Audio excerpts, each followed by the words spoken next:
All right, everybody, and welcome to the Texas College Football Show. This is the big one. This is the Red River Rivalry. We're going to have the Texas versus OU preview. And again, joining me this time we had him on last week. We didn't have anybody from the University of Florida. We got Cord Samuels, you know him from Inside Texas Football, the ghost of Texas football. He's at 40 Acre Vibe, I believe is your Twitter handle there. Cord, what's up, bud? Hey, not much, man. Happy to be here. Wish I had a little bigger smile when I think about this game, but regardless, it means a lot to me. Happy that it's almost here. Yeah, and joining me from the other side, for a big OU fan, I've known him for a long time now. It's is a good buddy of mine, Chuck Ramsey. Chuck, tell everybody who you're. Law Dog Sports is how I know him. Follow him at Law Dog Sports on Twitter. Tell me kind of your career, what you've done here. You're a retired police officer, but you found me before I was ever with any affiliated thing. Yeah, I was a police officer in Oklahoma City for 29 years. And even before I retired, I was doing radio part-time for a station in Seymour, Texas, KSEY. And it was classic country, but the owner let me kind of take over the AM. And we wanted to do some sports format. And we actually did get it going, 24-hour sports. But we hosted a show called The Weekend Big Show, my partner, Jeremy Schroeder, and I. And then we also had a third partner, Corey Hogue, who, man, he worked for Dave Campbell's Texas Football. And if you don't think that gives your sports talk show in Texas a lot of credibility, Corey did. And he's since left or been released from there, but he's got a lot of stuff going on with FCS coverage and non-FBS in Texas. But so you used to come on and give us, I mean, just the top shelf Rangers coverage that we needed, because KSEY was a Rangers affiliate. And I think it had traction when you came on in the Texas Rolling Plains, as they called it. But so anyway, when I retired from the police department, my wife and I moved to Western Oklahoma. I started working as sports director for Right Radio, KWEY in Weatherford, Oklahoma, and then also doing play-by-play. Cord, you really warmed the cockles of my heart that you realized about the 4-2 game that I called that went viral. So you may be a Texas follower and podcaster supporter, but you're okay in my book today. Love to hear that, man. And for what it's worth, we do try to cover. You know, John knows we cover a lot of Oklahoma content over on my personal channel, Total Coverage Sports. We've got OU representation all the time, and so. Yeah, man, you can't have Texas without OU. You can't have OU without Texas, in my opinion. It goes hand in hand. You're Absolutely. Exactly right. Yeah, I can't. And in fact, I knew that Chuck was an OU fan. He would bring it up because every once in a while I'd come on. And I do have on my Texas shirt today, but this one will not be worn Saturday because I wore it last Saturday. So it is going in the closet, and it will not come out for this Saturday's game. I'm going to be in a dub field out in Vernon, Texas, which you know where that is, Chuck. Yeah. You always kind of traipsed into our listening area when I was at KSEY and would promote us when you were out there. So we appreciated that. Okay, guys, this is big. It's Texas OU. It's a little different than we thought it would be. I think at the beginning of the year, I assumed both teams would come in the top 10. It's kind of the way I figured it was going to be. Texas has stumbled out of the block. Let's do the where and when and just kind of let people know what is coming down the pike. We've got Texas OU this Saturday. It's different. Usually it's an 11 o'clock game. It's coming on at 2:30 Central Time. It's on ABC. This line has gone back and forth. Texas originally opened as a 3.5-point favorite. I think that was kind of in the role of, which was surprised me in any case, but it kind of was in the role that I think people thought Mateer wasn't going to play. Now they're thinking that he might play. And I think with Mateer, OU finally, or the betting line has finally changed to OU is favored by 1.5. The total is 43.5. What do you guys think of this line? And I will tell you, the only sure bet I have that I would almost lay my house equity on would be that total goes under. Go ahead, Chuck. Okay. Yeah, I would totally agree with you, John. If you just look at the rankings nationally with the units or the statistics offensively versus defensively, you're talking about two of the top-notch defenses in the country going up against two offenses that have you say stumbled out of the gate. OU's undefeated, but nobody would look out there and say, oh, well, you know, they've really shined offensively. I think you're talking about two offensive lines that need to find their stride and gel.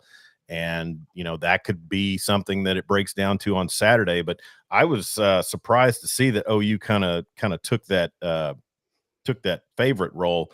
But Vegas alters that through the week for where the money's coming in. But I would say it. Corey Hogue, my old partner, says never bet the under, but I think this one would be pretty safe. I'm indecisive on all of it, to be honest. And for what it's worth, you can find Texas still favored in a couple of spots. It's all dependent upon where you look right now.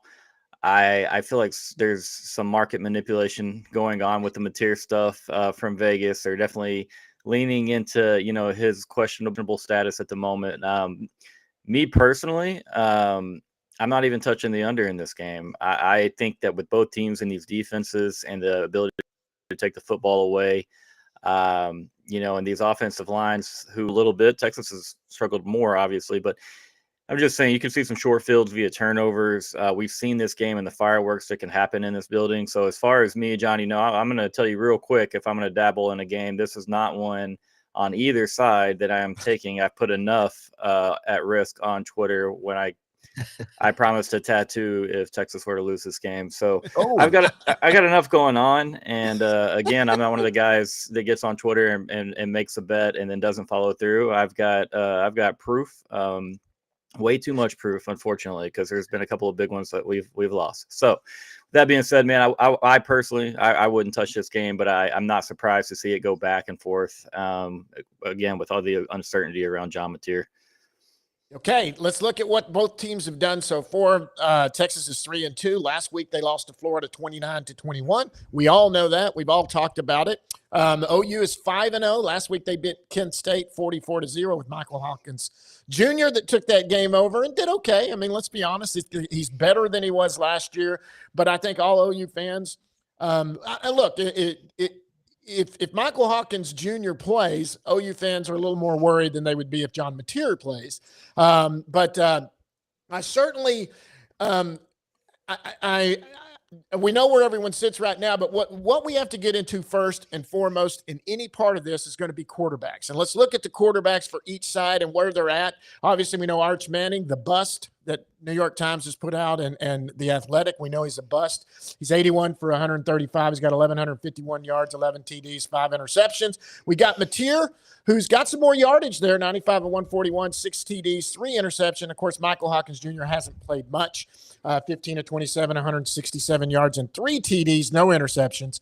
What's you guys feeling on this? Here's what I feel. I still have this gut that I think Mateer will play because I think you would have to almost tie him down not to. Cord, I know that your thought was, and OU is doing exactly what they need to do. I would keep this thing questionable right up till game time or make it a game time decision. No need not to, because I know the kid wants to play, and why wouldn't you make Texas prepare for both? Even Michael Hawkins Jr.'s backup. So why wouldn't you do that? That's just called gamesmanship, and I have no issue with it. Cord, I thought you said you kind of thought that it might go right to game time, and then they announce he's out. Are you still sitting on that one? Yeah, I mean, I've had a couple of people on the OU side that I actually trust a good bit tell me that he will play. Me personally, like there's so much cat and mouse surrounding this whole situation. There's so much back and forth, and then I really am paying attention to every single word that Venable says, trying to read the tea leaves a little bit, and I don't think I'm taking away what most people are taking. I expect, and again, I want John Mateer to be healthy. I think he's a phenomenal athlete, a great person, great player. Obviously, I want to see him on the football field. But as far as this game, I think you'll see him warm up. I think that they're not going to announce. They're going to run Michael Hawkins out there. That is just my personal opinion. Could very, very well be wrong. I know there's a lot of push right now, especially after being listed as questionable last night. A lot of people some people are expecting that he may be upgraded to probable onto Nice report, which if he's listed as probable tonight, then y'all just scratch everything I said over the last 90 seconds. We'll move on. What do you think, Chuck? Yeah, I mean, to me, I as an OU fan, this is a big game, and you want to win OU Texas. It's, there's so much riding on it. If he's not 100%, but he could be next week or the subsequent week, do you want to take a chance of him having a setback? Are you that prepared to go into the deep part of the SEC schedule with Michael Hawkins. Maybe they are, maybe they aren't. I will freely admit the Cord's going to be way better informed on what the insiders are saying than I do, because I generally try to tune those guys out. But really, like he said, if you listen to what Venables says and then look at the injury report, you could be seeing, something that they try to pull over. To me, I think, and this kind of beckons itself to also the criticism of Arch Manning. It doesn't matter who you put back there under center, even though John Mateer can run the ball and is pretty shifty.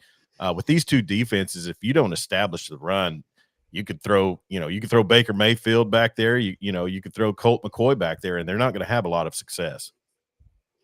Totally agree. That's well said. I mean, quarterback play is going to be important in this game, but I mean, again, the offensive lines continue to struggle, Texas in particular. I mean, we just had honestly one of the worst offensive line performances in school history. Like you can't put makeup on that pig anyway and dress it up. Like it was really, really bad. But at the same time, we saw some really good things out of Arch Manning, maybe a toughness factor that Texas fans really might have, coaches even wanted to see, and he needed to show and feel himself. And so again, when you have a defense like Oklahoma's got in their back pocket, whether it's Hawkins or Mateer, the game plan doesn't change on that side of the ball. They're going to go try to make life absolutely hell for Arch Manning, Steve Sarkisian for 3.5, 4 hours there at the State Fair, man. And if they're able to do so, they might could have one of us three out there at quarterback and still be in the football game. If defense is gonna maybe, again, at the same time, John Mateer, if he is in the game, John Mateer is going to take some shots down the football field. Arch Manning is going to take some shots down the football field. I'm curious to see if Michael Hawkins, if it is him, if he does take those same shots, because I think sustaining drives against this Texas defense with this particular version of Oklahoma offense is going to be pretty difficult to do. I mean, it's going to be difficult on both sides, but curious to see if Arbuckle has Hawkins taking shots down the field, pushing the envelope a little early in the game, maybe to gain him some confidence. But also, Florida caught us they caught us a couple of times as well. Well, I will agree with you a lot on that. Unfortunately, there's no Dallas. What's his name? Wilson. Dallas Wilson. Yeah. He's not stepping out in crimson and cream, but they do have a good receiver in Satania, and then they really like the tight end play with Jaron Canick. But I would say this, and guys, this harkens back to the 2004 season, the 2005 Orange Bowl. Sark's offense against the Venables defense, there's a history there of him just abusing Brent with the tight end. And if you have a tight end play that can open some things up, particularly up the seam, and it gives me shudders when I think about it. But a tight end up the seam or tight end play in general, that could be something that kind of opens things up for either side. I know everybody's really happy with Canick. I don't know that he's got the chemistry with Hawkins that he has with Mateer, but it depends on what they've worked on throughout the week. But I like the fact that OU's run defense is really doing pretty well. They've got a great front seven. Texas's deep problems in the run game have probably been exploited more so than OU's. But I would say one of the biggest questions I have, even above quarterback, is running back and Cal transfer Jaden Ott. I mean, when and where are we going to see him come out and do the things that we heard that he could do and kind of live up to the NIL money that we know he got paid? That's a great question. I tell you right now, the running game, I mean, look, I've said this all along, and I said it earlier this week, and Cord knows I said at the beginning of the year that I didn't need Arch Manning to win a Heisman Trophy. I needed Arch Manning to be a serviceable quarterback. But let me tell you right now, it doesn't matter who you have. If Arch Manning is your leading rusher, you have a problem, period. I'm sorry. I mean, Texas has a stable of running backs that are supposed to be, and I'm sorry, I don't think the running backs are bad running backs. But when you are being, look, why would you not, as a defensive coach, put everyone in the box and go, we're going to stop everything and make Arch Manning beat us with his arm? That's what you would do. That's the only thing you can do in this, because the running backs, if they could break off any sort of running game, that opens up the whole thing. Well, let's go to the offense, because I want to get into something, players to watch on offense. We do this every week. We'll start with you, Chuck. who are some of the players on offense that we know besides Hawkins and besides Mateer, who we all know about? Who should we be watching for on that Oklahoma offense to the names we may not know? Now, I know is the wide receiver that ran into the wall there, is he going to play this week? I think last I saw, he's listed as questionable or probable. Yes, sir. Questionable, yes, sir. Yeah. So, I mean, obviously, I think we even saw it last week. The Arkansas transfer, Isaiah Satania, who's from Austin, Texas. So we know how Austin, Texas products perform in this game for Crimson and Cream. But he's a guy who's, and I tell you, and a lot of my Arkansas faithful fans and friends, they really told us warning about his hands. Just not the most stable catcher of the football, but man, that guy seems to be able to get open. I know last week it was Kent State and they were pretty vanilla, but Satania and then also Jaron Kanik on offense. That guy's proven he switched over from linebacker 3 years in the defensive side, and now he's come in. And our best way that we've described him on my program is just kind of a Swiss Army knife. He's throwing blocks that really help set up some of the jet sweeps and things like that. And then he's got great hands seemingly. So he's one that could come in and have an impact. What about you on offense, Court? You know, this is going to be a game where there's going to be have to be a couple of Texas wide receivers step up. And again, Arch Manning is a guy that's going to have to play well because he might have to be the Superman that we didn't want him to be behind this offensive line. Yeah, exactly. So again, the entire offensive line, you could say, like, yeah, we need to see a step up from them. But I want you to watch out for Emmett Mosley. He's actually plus 650 to score a touchdown in this game. If I were to take any wager on this game, I might put down like a little $10 pizza money on that. But I like Emmett Mosley and what he showed last week against Florida. He seemed to be the most crisp and smooth route runner that we have. Made one tough possession catch, showed a really good awareness on the sideline. And again, so I'm thinking of two of the group of Livingston, Mosley, DeAndre Moore, Ryan Wingo really have to step up. I like Emmett Mosley to have a big play in this game, and I like DeAndre Moore. It might not be the same type of play that him and Arch connected on against Mississippi State last week, but I feel he's due for a big kind of a breakout game maybe, which again, against this Oklahoma defense, wouldn't have to be a crazy big game. Expect a little scoring one, but I do expect DeAndre Moore to make a couple of plays. That's good. On defensive side of the ball, obviously both these defenses playing fantastic. I mean, they're two of the top 5, aren't they, in the country right now? Or top 10 at least, I know. And both these defenses are very well thought of. Who are we looking at, Chuck, on that defense? Who's the leader of that group, and who are we watching? Well, I would think, honestly, if I had to pick one player that could impact the game the most, it would have to be the edge rusher, R. Mason Thomas. And we saw how inept the Hugh Freeze offensive line was against Oklahoma in that game in Norman. 10 sacks. Maybe they reeled it back to 9.5. I don't remember the exact number, but it was a lot of sacks. And then R. Mason Thomas was actually out for half of that game because of a targeting call against, I think, Temple. But he's a guy who, you know, even in that loss to LSU last season, OU went out and really hung with the Tigers in Baton Rouge defensively. And I thought he killed Garrett Nussmeier there for a minute, but he's just that guy that when he turns it on and when he, gets out there, he's gonna make the Texas offensive, plan have to adjust for him.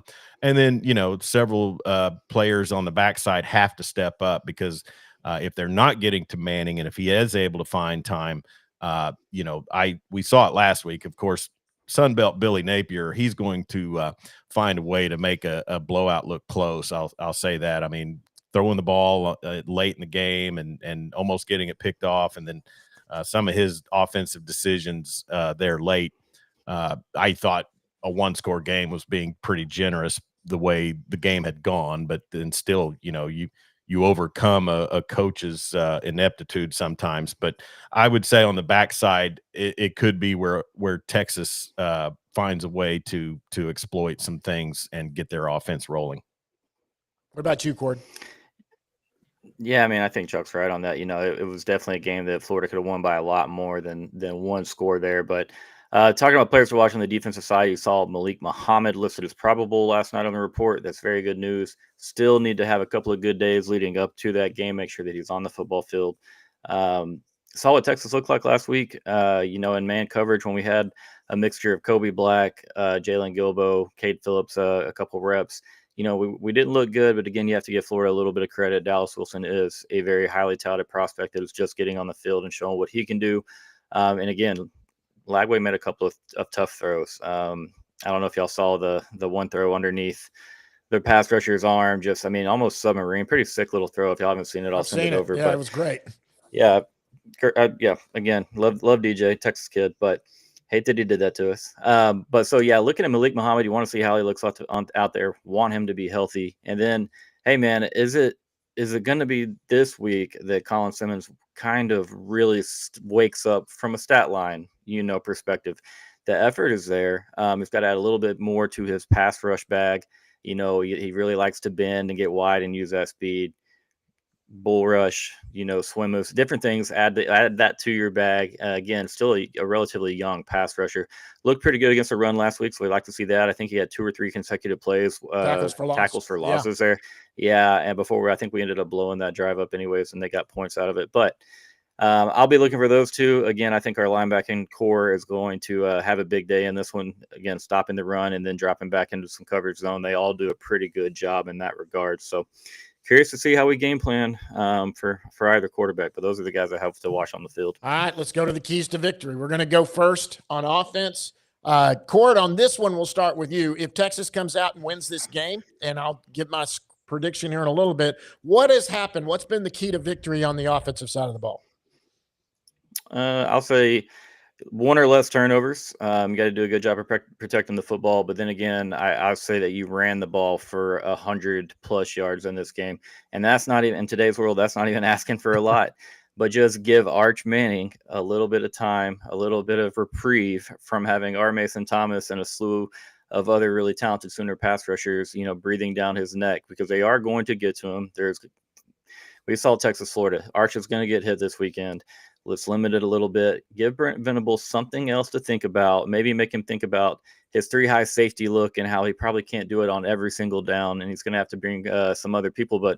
And if Texas can't make him come out of it, I don't blame him at all. Run for 125 or more. That'd be nice, but I'd just take 100. All right. What do you think on offense, Chuck? If Oklahoma wins this game, they are predicted to win it now. What's happened on offense?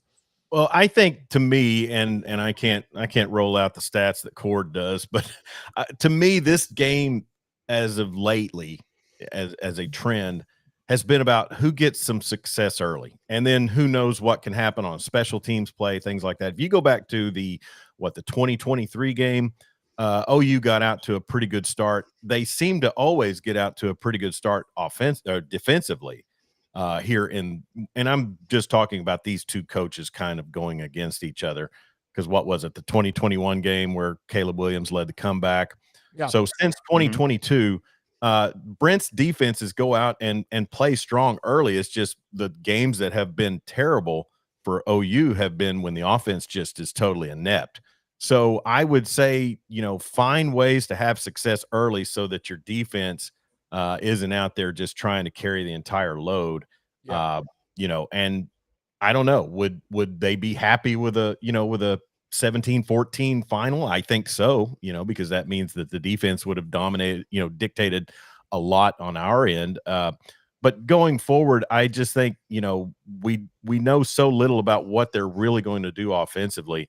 But they've got to find success early. And if OU is in the situation where they're able to force a turnover early, something like that, you've got to capitalize on that, because that's really the only way they won that game in 2023, in my view. All right. Well, we'll start with you, Chuck, on the defense. If OU wins this game, what have they done on the defense?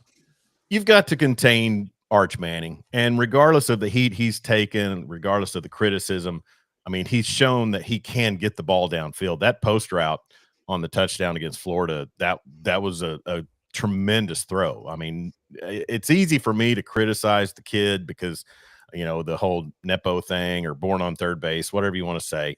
And then, but you've got to contain him because he does have some wheels. as has been displayed on the constant clip of him, juking a UTSA defender. but I mean, you have to contain him. You have to pressure him. You have to make him really uncomfortable. I don't think OU will have too much. I hope, but I wouldn't say going in that they'll have too much issue stopping the run or containing the run. But when he breaks loose into a pocket and those receivers are downfield, he can find them, and they obviously have some great talent at receiver. So defensively, you've got to ease the load on that back end, which I don't think has been as good as the OU defense has been. I don't know that big back end can take a whole lot of credit for that. But you get some players back there and maybe make a play, but you've got to contain Manning, and that to me that's what we saw. Like Cord said, late. And at times during that Florida game, even in a loss, he could get you back down there. All right, Cord, defensively, Texas wins this game. Tell me what they've done. They've handled Ben Arbuckle's tempo really, really well. Chuck referenced the 2023 win, and this is not a knock on Brent Venables whatsoever, but I give Jeff Lebby so much credit in that football game for the way that he schemed it up, game planned, using the tempo against the Texas defensive line that was not particularly deep back then. It was Tavondre Sweat and Byron Murphy, but it was only kind of just Tavondre Sweat and Byron Murphy, and that tempo was an issue, especially with Dylan Gabriel's legs being +1 on the ground there. They did a really good job of running the ball. So this year, stop the run. They think that they will have stopped the run. They'll have handled the tempo well, and most likely turned Oklahoma over a couple times. Even if it's John Mateer, I think that he's still going to take some tight throws and into some aggressive throws into tight windows. And not to mean that he won't be successful, but I just think you're going to have that opportunity. You saw that a couple times early in the season. Again, Arch is probably going to do the same on our side. But if we were to win this game, I think we turn Oklahoma over a couple times. We'll particularly do a really good job against that tempo. That's one thing that does give me some worry in this game. Okay, I'm about to give my prediction. Y'all can give yours afterwards. But before we do it, we're going to come back to here. And let me just tell you, I've been all over the place on this one. This could be – literally, I'm not kidding. This could be a blowout win for either team. I could see where either team just gets on a run. And I'm not saying that the defenses fail. I think in the case of a Texas blowout, Arch just finds some kind of footing, and you keep the OU's offense off the field and their defense on for so long. Eventually, I don't care how good your defense is. If you're playing most of the game, you can get exposed. That happens to anybody. On the other side, I can see OU blowing out Texas. Do what Florida did to them last year. John Mateer's there, or anybody, they could blow them out that way. I think it's going to be more of a close game, in my opinion. That's where I'm at. I do think it's going to be a close game. I don't think it's going to be a blowout. And for the first time, now anyone can tell you, I had a bold prediction at the beginning of the year where I thought Texas would go. I thought they would go undefeated. I thought if they beat Ohio State, they would roll into. Now, I was not expecting the offensive line to be what they've been. That is one of the poorest performances I've seen in an offensive line. Can you fix that in a week? That's tough. I don't know how. I mean, everyone's watching that game film and going, okay, here's where gaps are we can get in. Here's where they exposed them. I know Sark can dial it up and try to do different things. I have this prediction right here. I have OU winning this a low-scoring 17-10. I just think they smother them like Florida did last year. I want to be so wrong that I can taste it. You know what I mean? I just want to be horribly wrong. But that's where I fall on this. Where do you guys fall? Go ahead, Cord. Well, man, that score kind of hurts my heart a little bit because it takes me back to the early 2000s and just watching Oklahoma and Bob Stoops and Brent Venables just suffocate our offenses, with Chris Sims and Chance Mock, Vince Young, 12-0 in 2004. We haven't forgotten. I'm not going to sit here and tell you that I guarantee a Texas win or anything like that. I don't ever do anything. I won't even go with more than 51-49. I'm going to take Texas 20-17. And again, I've made a guarantee to get the score tattooed on my body if Oklahoma does win this game. Gotta love Twitter. I don't know what I was thinking Monday morning. I was trying to get the morale up. It was pretty low. The vibes were down, understandably, after last Saturday. But give me Texas 2017 and a classic, a Red River shootout classic. Okay, let me say this before you go, Chuck. If my score is exactly right, and you have to tattoo 17-10 on your arm, you take a picture of it, then you go back and you turn it into Bevo. That's all you got to do. It's pretty simple to do it. I can see where you can do it there. There's always that plan was always part of it. Whatever the score is, if it happens, it will get manipulated into something else after 1 year. There you go. Chuck, what do you say? Well, and since Cord, brought back the ghosts of 12-0 in 2004, which, I think OU felt like they were on top of the world until they faced that jacked up USC team that we've now found out was high on substances the entire season. But no, Brent Venables, he's brought great defenses into this rivalry before. He didn't seem to be able to figure out the Colt McCoy situation other than one season. He's gone out with defenses this season in this series and competed offensively. They've just been let down. And I think, my partner, Jeremy Schroeder, and I talk about this all the time. Last year it was coaching. I mean, regardless of who won or lost, the offensive ineptitude was completely on the coaching. Seth Luttrell and then Joe John Finley were just in over their skis. But Arbuckle comes in and he's, swashbuckle Arbuckle. But we're going to find out if he's ready for the speed of, more of the SEC and if his game plan can really, work through a long game and a big rivalry game throughout. But OU's defense will be there to kind of back him up. I'm just going to say this. If Vegas can say pick 'em, why can't I? 24-21. And I couldn't tell you who's got the 24. Okay, you know what? That's the diplomatic way right there. But guys, listen, this has been fun. This is for those that have watched. It's just been a couple of you. We're going to get this out for everybody else. I can't appreciate enough you guys coming out. Hopefully, there's some big games coming up. Now, unfortunately for you, Chuck, I don't cover OU sports. I'm covering Texas, so this may be your only shot with me. Les, you don't play at A&M this year, so I don't know. I may not get you. Maybe next year before we do this again. Well, what about an SEC championship game? There we go. There we go. Maybe we're seeing something like that. That would be fun. Cord, you're heading to town, aren't you? I'll be up there soon, my friend. Cannot wait. Also, for clarification, this is not Rice University support. This is Rice High School where I coached. I just want if any Texas fans sees this and they're like, this guy is bailing ship. He's jumping off. He's a rat. Is that Leander? Is that Leander Rice? No, sir. It's just Rice High School, just 20 miles south of Ennis on I-45. Okay, my bad. I thought there was a Leander school that was Rice, but I may be wrong. Sorry. No, that's fine. Cord, are you going out for a cold one tonight with some buds? Not tonight. No, I'm not heading up until tomorrow. So tonight we got one more night of family time. Wife got sick on Monday or Tuesday, and so she's called in a couple days, and dad's extra chores in the evening. That's how it rolls. I'm an empty nester now, and actually I'm a bachelor tonight. My wife went to see her folks, so I was like, I may drive over and find you guys for a beer, but that's fine, guys. Listen, I can't thank you enough for doing this. Everybody for joining along. Texas OU this weekend. I know that one side of this three is pulling for OU to come in here and handle their business. The other two of us are hoping that we right the ship and take OU down like we did. A lot of respects from both sides, though. I can't say enough. This rivalry is heated. We don't like each other, but both sides have always respected each other and their programs. It's that other school in Texas we like to really give a hard time, and and we're going to continue to do that.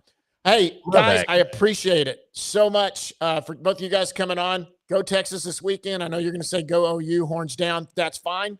For Chuck Ramsey. That's the only time of year I do it, John. I promise. There's no horns down other than OU Texas weekend in the Ramsey household. And that's the way it should be. And I don't mind if you take it down anyway. That doesn't offend me in any way. That's just part of good sports rivalry. Guys, for Chuck Ramsey, Cord Samuels, I'm John Moore. Until next week and we get this going.